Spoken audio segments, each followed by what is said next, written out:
Yes, alright mga minamahal, it's me again, Alicia nyo. Nagbabalik muli para sa ating panibagong video. So, ay nako, hindi ko talaga alam kung ano yung sasabihin ko. Pero isa lang talaga yung masasabi ko. Agree ako dito. Sobrang agree ako. The way na mag-tantrums si Sara Duterte, agree na ako. The way na nagrarally si VP Sara Duterte, agree na ako.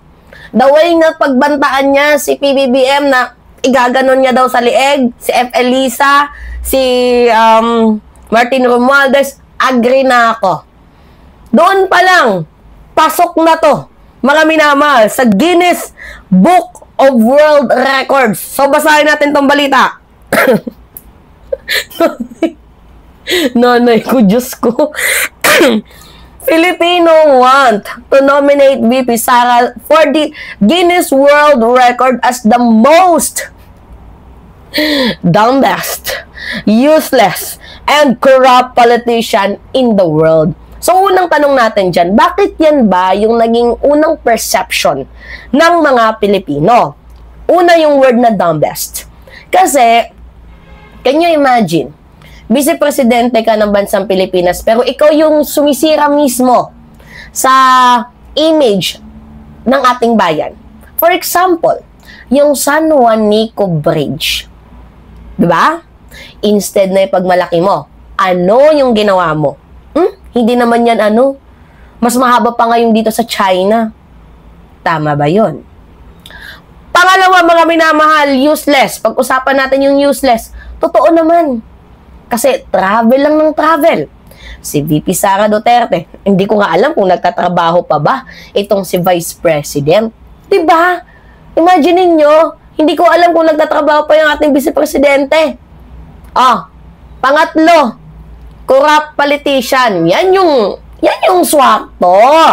Kasi hindi naman talaga na-i-archive. To be honest, I mean, hindi naman talaga nabasura yung impeachment laban kay Vice President Sara Duterte. Kumbaga, si VP Sara, yung kanyang impeachment, talagang kinatigan lang siya ng Supreme Court, pero it doesn't mean na burado na yung kanyang pagnanakaw. Kasi to be honest, na-i-archive lang yan at pwedeng muling buhayin yan. Diba, mga minamahal? Pero hindi ibig sabihin na itong si VP Sara Duterte ay wala na diyan sa tinatawag na malinis, 'di ba? Yung kanyang pangalan. So, let's rewind. Dito nga po sa history ni VP Sara Duterte and where it all started. So, Sara Duterte came into a national politics, 'di ba? With the loud promises. Ano yung kanyang mga promise? Yung tatak mismo nila. 'Di ba? Yung tatak ng Davao, which is ano yung tatak ng Davao? Disiplinado, matapang, may malasakit. Actually, nung una, goods naman, ox tayo dyan. Pero habang tumatagal, parang nababaliktad, mga minamahal, yung kanilang panata na yung Davao, disiplinado. Kasi in the first, tingnan ninyo, yung Davao ngayon, merong issue sa dugugugugs. Diba? Mga pinagbabawal na gamot. Recently nga, mayroong nahuli, diba? Doon sa Davao. 382,000, diba? With 17 eklavush ng busha, diba? So, baliktarin nyo na lang yung busha. So, naging baliktad na itong, tawag dito, itong slogan nila Sara Duterte. Kasi ang nangyari, parang naging arrogante na siya, pabigla-bigla, walang direksyon, tantrums, tapos everything she does seems to raise eyebrows. Parang gano'n, tataray. Talagang, hindi mo na maipinta kung ano na nga ba si VP Sara Duterte ngayon.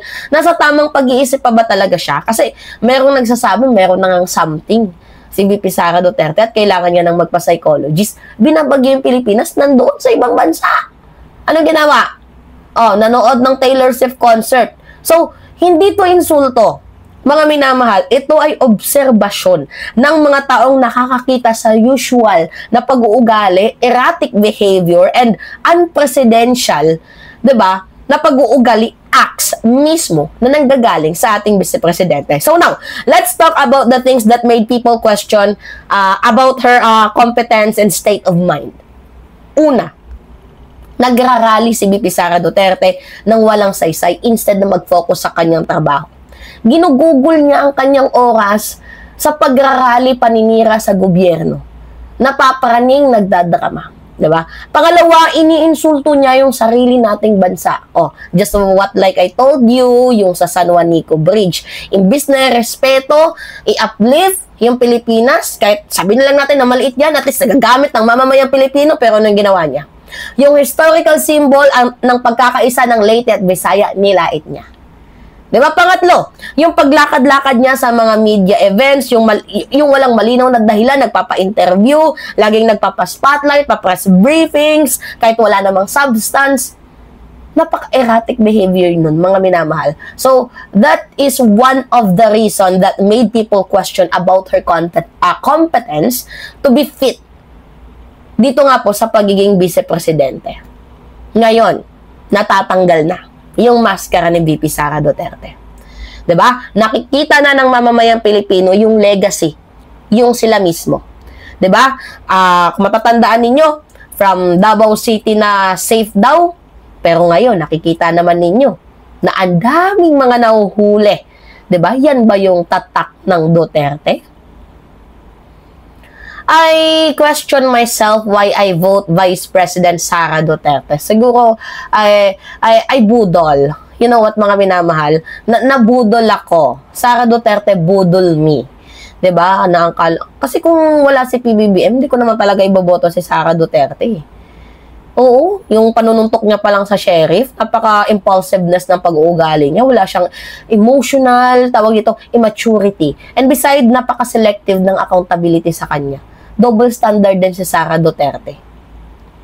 Diba? Instead na i-continue niya yung nagagawang tama ng kanyang ama, may nagawa bang tama ang kanyang ama? Or di kaya instead na tumulong na lang siya sa administrasyon, ang ginagawa niya, mas tumutulong pa siya sa pagdadaw. Naalala ninyo yung sa 20 pesos na bigas?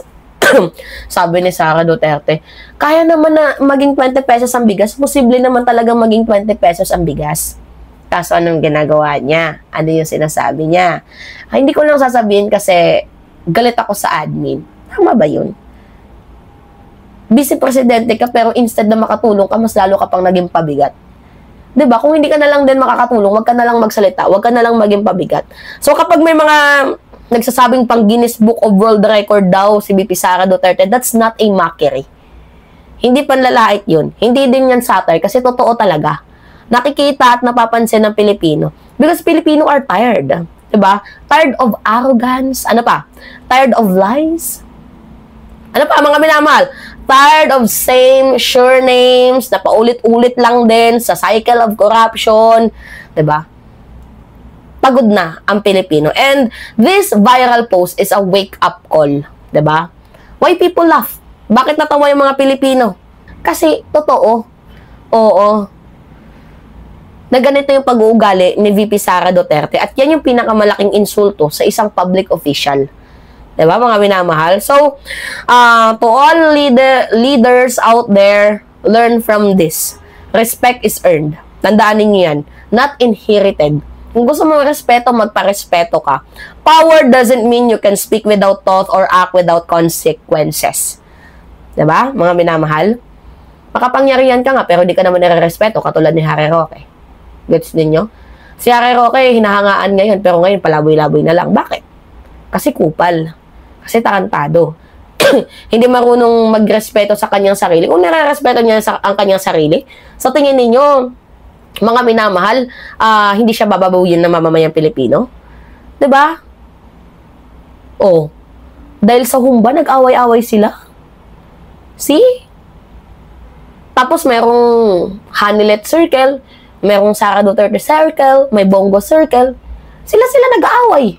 So, wala silang self-respect sa kanilang mga sarili. That's why na hindi din sila nare-respeto as well as the Vice President. Paano nga naman nare-respetuhin ang mga taong hindi nagpaparespeto? Sige nga, aber. Diba? So, alright, yeah, mga minamahal kayo, ano yung masasabi ninyo? Yes! Anyway, it's me again, Alicia nyo, mga minamahal, nagbabalik muli para sa ating panibagong video. Maraming salamat at ingat, mga kababayan!